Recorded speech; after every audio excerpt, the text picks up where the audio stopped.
Welcome to the Herd's official YouTube channel. Make sure to like and subscribe. Don't forget to check out the Colin Cowherd podcast, all of our NFL instant reactions, and more football content. Welcome back. It is Wednesday. Joel Klatt, less than 5 minutes. It's the Herd, wherever you may be, however you may be listening. Thanks for making us part of your day. Tom Brady's stopping by the show tomorrow. You know, it was really funny listening. So in Chicago, I said this all summer.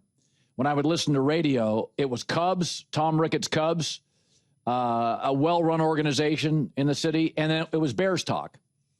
And obviously, Caleb played a pretty good first half and not a very good second half, and they lost at home to Minnesota. By the way, Minnesota was favored. Minnesota's got a proven coach.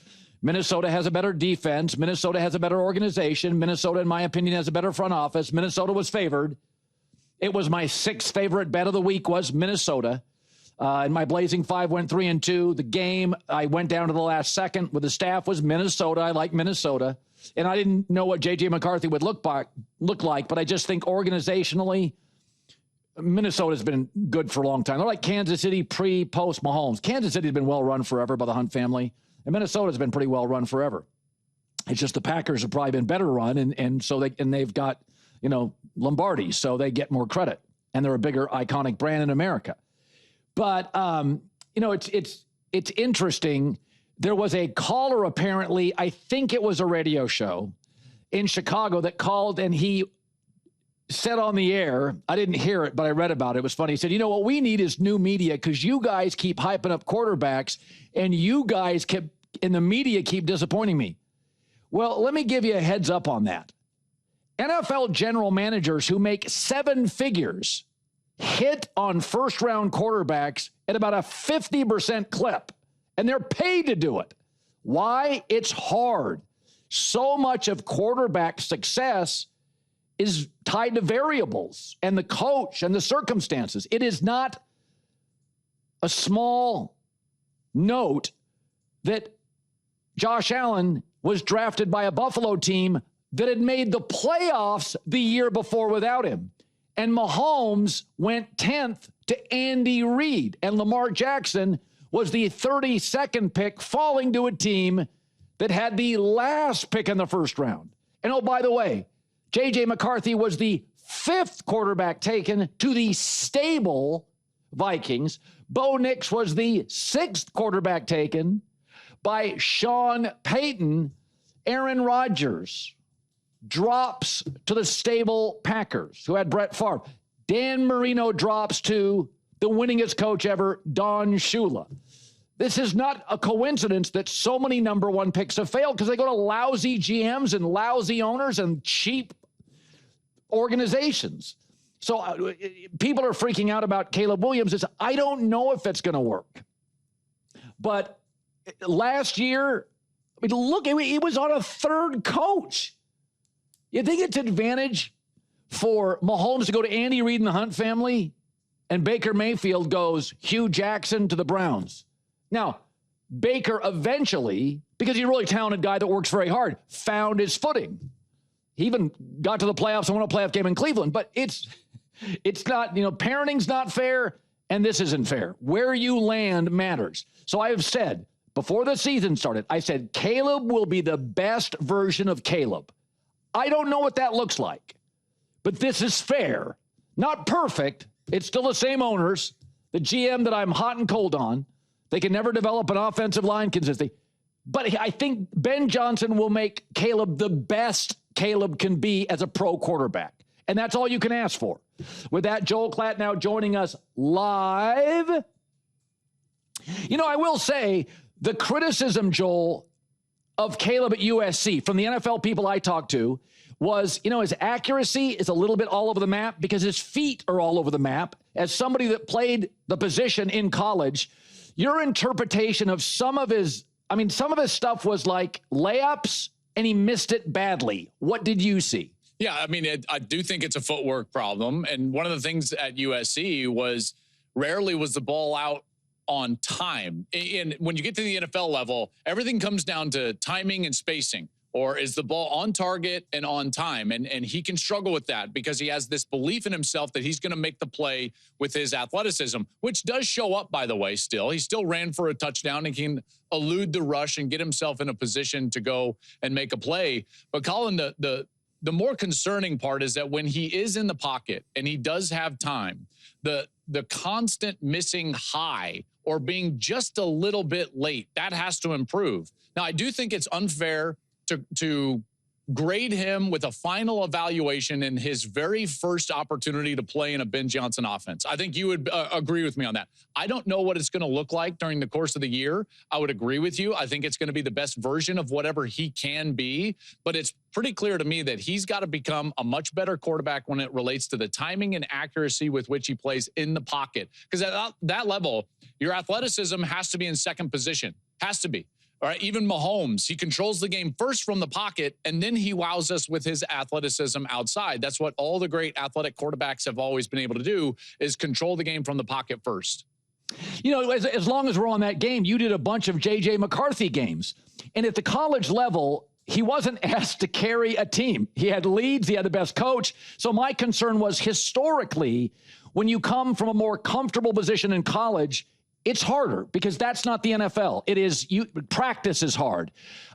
He was almost terrified in the first three quarters. And then he hit a big Justin Jefferson completion in the fourth quarter. And it kind of changed his confidence. And I said, you know what I saw? I saw Baker Mayfield. Baker always played better. He was like a streaky shooter in basketball. If Baker hit a big play, I was like, okay, Baker's chest came out. Baker's velocity went out. And I said, God, is J.J. McCarthy a little bit of a Baker comp? Yeah. I mean, your take on just that opinion. Yeah, I mean, I like it. I really like it. They both share the uncommon self-belief that I think all great players have to have. Maybe if others don't even share it that are around them. The other part of it is that they have this competitive streak where it's like they just need a scoreboard and a score. And it doesn't matter what the competition is, right? It could be pickleball. It could be whatever. This happens to be a Monday Night Football game. And it's like they rise to the occasion in those moments. And that's certainly what JJ was able to do in college. And that's what we saw him do on Monday night. Here's one thing that I would just point to that I think if I'm Kevin O'Connell, I would go back and take a look at this. Michigan generally, and I used to talk to Sharon Moore about this when he was the play caller for Michigan as JJ was maturing and becoming the quarterback that we now see. They would get him a completion early that was almost like a shooter going to the foul line early in the game. Colin, it was just seeing the ball go through the hoop one time, getting that one completion where the ball comes off of your hand and you're like, okay, I've got the timing, I can see it, I've got the spacing. And then once that happens, because you nailed it, once he had that completion to Jefferson, I believe it was on the left side, a little play action pass. He's in rhythm, he hits it, and he was a totally different player after that. If you go back to those Michigan games, almost every single opening series within the first 3 snaps of the entire game, it wasn't a big shot down the field. It was actually an easy completion, like a free throw that started to get JJ in rhythm. I think if Minnesota started to utilize that type of strategy rather than just run the football like they did early in that game, they would get him in a rhythm much sooner. So, listen, when you have to replace a legend, coaching is so vital in college football. Not that it doesn't matter in pro football, but the pro football starts with the quarterback, and often the GM is really important, like Philly Howie Roseman. But in college, the coach recruits the players. He's the coach and the GM. And replacing Jim Harbaugh is no easy task. I thought Bryce Underwood, I think he's really good. Like, I think he's really looks different. But I got to tell you, when I watch Michigan the first couple of weeks, I don't see it. I feel like they're not quite now. Give Oklahoma credit. Mateer, they found their quarterback. I think they've got a lot of juniors, seniors on defense. Oklahoma, this is a good Oklahoma team. We thought they would win. Michigan doesn't quite feel the same, Joel. To me, you know them better than I do. It doesn't quite feel the same. Perimeter-wise, nobody scares you on that offense. So I think both things can be true. And you touched on this, so I'll give you credit on this, is that and Oklahoma fans, you got to give the Sooners credit. And it's like, okay, both can be true. I think that Michigan can be struggling with their identity on one hand, and on the other hand, Oklahoma played great. I think both of those things can equally be true. Now, if you just were to focus on the identity piece from the Michigan perspective, here's what I see. I see a new offensive coordinator in Chip Lindsey that has majored in more of a spread, albeit even finesse style attack in his career as a college football coach. And now he comes in, and yet what Sharon Moore really wants to retain from the Jim Harbaugh days is this physical mindset and philosophy that they're going to run the football. And the two have not gelled. Colin. They haven't. They have not gelled. Now, can it happen? Well, maybe is the question, but we haven't seen it yet. And I thought that the game plan was not very good from Michigan, way too much side to side. And then here's a little like inside football. And I know we don't have film to show this, but I should have given it to you guys. Way too many condensed sets from the offense for Michigan. So when you condense your formation, what does the defense do? It condenses. And immediately the safeties are going to be closer to the line of scrimmage. The corners are going to be closer. So the support players and all the players that you cannot account for in the run blocking scheme are closer to the line of scrimmage. So it becomes so much more difficult to just run the football straight ahead when you're out of a condensed set. Yep. Now, what Michigan did do well is they added extra linemen at time, and they would bring on a 6th and 7th extra offensive lineman. Now, that's better than just condensing your skill position players down. And the reason is because you're adding extra gaps. And then that's when they finally broke off that long run coming out of halftime, is that they had a extra offensive lineman, and now Oklahoma didn't adjust, and there was a gap free, and they bust a long run. So they're going to learn from that. Here's what I would encourage Michigan to do, as if I'm a coach. Condense the set in order to throw the football. That way you bring the defense closer to the line of scrimmage. Now take your shots and try to run right past them. And then to run the football, make the look and the structure of the defense more clear by spreading out. So if Chip Lindsey wants to actually spread out a little bit and then run power football with his 5 offensive linemen up front, I think that would help them. It would define the look for the quarterback. It would help those offensive linemen up front, but they certainly have an identity issue. And I just want to say again, that doesn't mean Oklahoma didn't play great. Oklahoma played great, and I'm a believer in Oklahoma moving forward. So am I. Yeah, great quarterback, a coach that's been in the sport a lot, and juniors and seniors all over the defense. Oklahoma's good. It's a good team. Okay, so I always believe what I'm about to say to be true is that people out east are built different than people out west. Out west, the weather's better. We don't get a lot of snow. We don't get a lot of hail.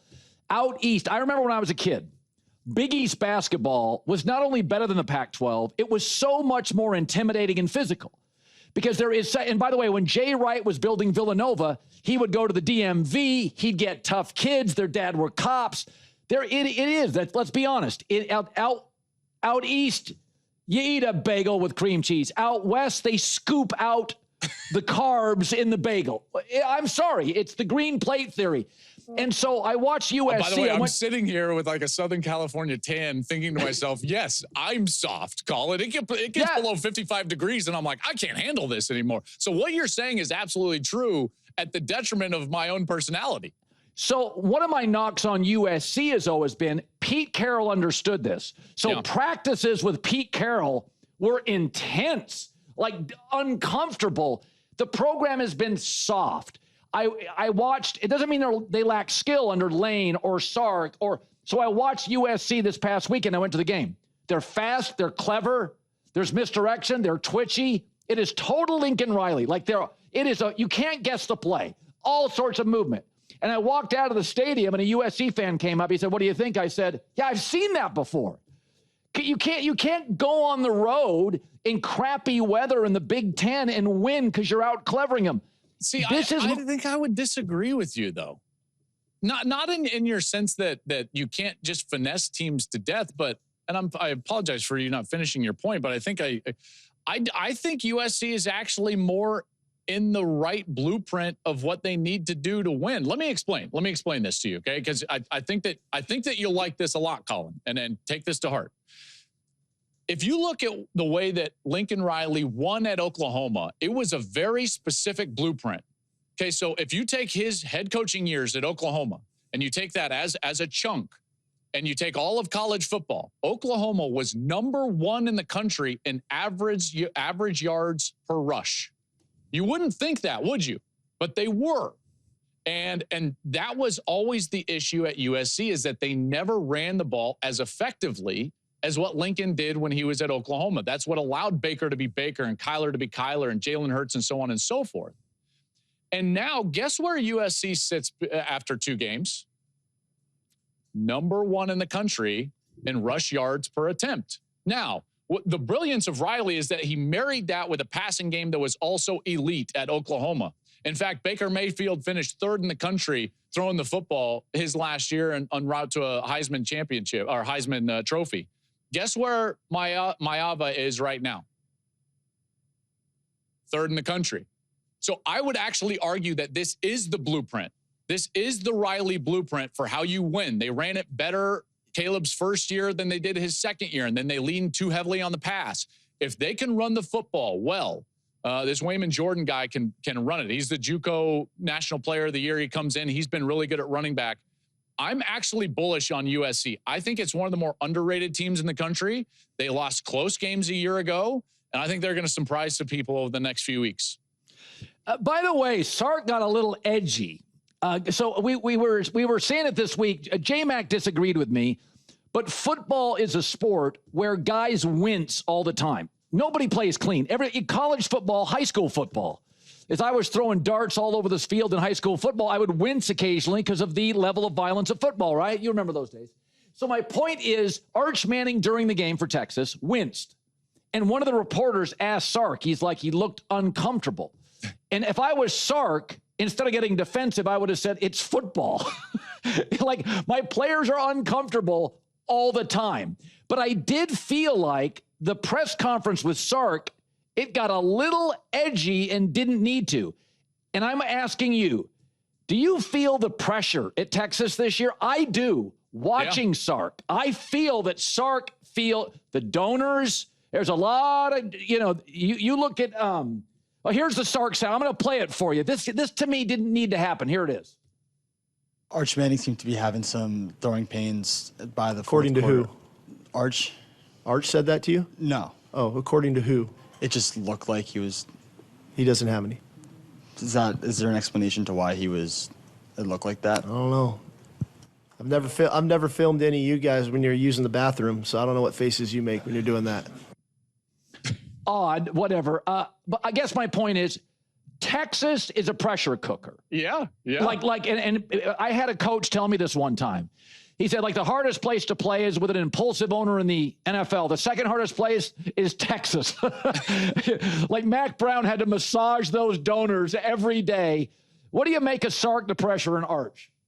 I think that what you saw there was Sark being protective. I think that what you see is a culmination of an offseason of pressure and expectation being heaped on a guy that hadn't really been a full-time starter yet, and his coach is trying to defend him. I think he got defensive, and he's trying to defend his player and this kid who is still a kid and is still young in his career and trying to develop. Your point about wincing, I agree with. Now, I think what makes it more worrisome is that he's wincing while not throwing the football very accurately. And there's speculation of why is his arm angled down and what's going on? Is he hurt? There's wild speculation. And I think that Sark sees that. And to your point about pressure cooker, it's certainly a pressurized a place to coach and more specifically play. I would make the argument that the 2 hardest positions to play in college football are quarterback at Texas and quarterback at Ohio State. And Arch is in that. And then you throw his last name and the expectations. Yeah. And I think you see the defensiveness of a coach trying to defend a quarterback that is not reaching the expectations that have been shoveled on him by the outside, whether he liked it or not. And whether you like the answer or not, I like it if I'm Arch. And I think that's the point. The point wasn't for the reporter. It wasn't for anyone else other than Arch. It was it was basically like saying, hey, kid, I got your back no matter what, and we're going to do this together. And so for that purpose, I actually liked it as a former quarterback. If my coach would have said something like that and take the head off of a reporter, and I would be like, all right, now I've got a guy in the foxhole with me. And so from Arch's perspective, I'm sure he appreciated it. That's a good answer there, Klatt. Oh, I appreciate that. Now you did a pretty good job. I'm bringing the heat. I'm, How are you doing?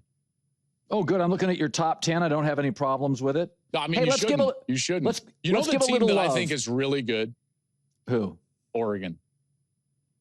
Well, they're always good. Yeah, I know, but like they're different this year. So I'm preparing for the Northwestern game this week, Oregon at Northwestern, and I'm watching all their film. And you know what stood out to me? I'm like, that's it. That's what it's supposed to look like. I know that they're always good and they're always fast and they're a good team.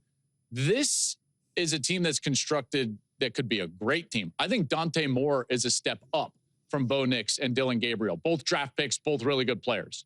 I think that their defense is a step up in the way that it's constructed. They've got massive players on the interior of their defensive line and really ferocious players on the edge. Good hybrid players in the back two levels. When I turn on Oregon, I see the best team in the country.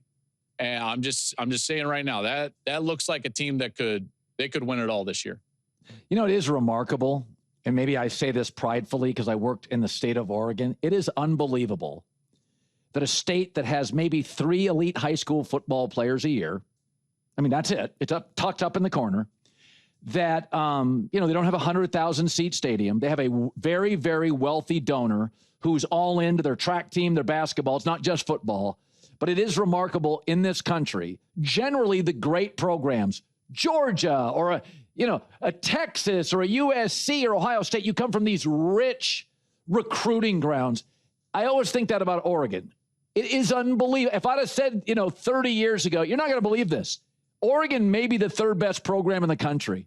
When I feel the same way. Are you going to Autzen at all this year? Do you have an Autzen game? I don't know if we'll go to Autzen, but I think that we'll have them on the road. Remember, with the noon time slot, it's tough to get them to kick at 9, i.e. they don't do it. So no, and they don't need to. Oregon football is something else. I agree with you, though. I agree with you. And by the way, they've overcome that lack of natural recruiting base by creating a brand and an attractiveness that everyone around the country wants to be a part of. And I think Dan Lanning is a big part of that. And obviously the way that they've branded themselves over the last couple of decades, I believe that of the teams that haven't won a national championship and you wouldn't consider to be historical blue bloods, they're Oregon's clearly number the one. Next team. They're clearly the next team in line to potentially win something. If you told me the last 10 years, and I'm counting everything, marketing, wins, bowl games, coaching, decision-making, talent, if you said best programs in the country, and again, a lot of it's just Saban, you'd go Alabama, Ohio State, and current momentum matters too. Alabama, Ohio State, they're in an argument for 3rd because Clemson's not Georgia, and then Clemson kind of, maybe Michigan with their national championship, and then Oregon is right in there. But Clemson doesn't have the NIL or the current trajectory. And so, I would put Oregon ahead of Clemson simply because of Phil Knight, the trajectory, the recruiting prowess. Oregon recruits better than Clemson on those rival ratings every year. But it's amazing when you look at the top 5 programs. Oregon has to be in that. Yeah. They're in that. Absolutely. I think that they're really good. They are better than what they have been. They were the number 1 team in the country and undefeated, had beaten Ohio State, beaten Penn State last year, and they ran into Jeremiah Smith and the Death Star Supernova in the Rose Bowl, right? That's a bad break for them. This is a better version. I'm just telling you, they're really good. Joel Klatt, good seeing you, buddy. You as well. Have a great day, dude.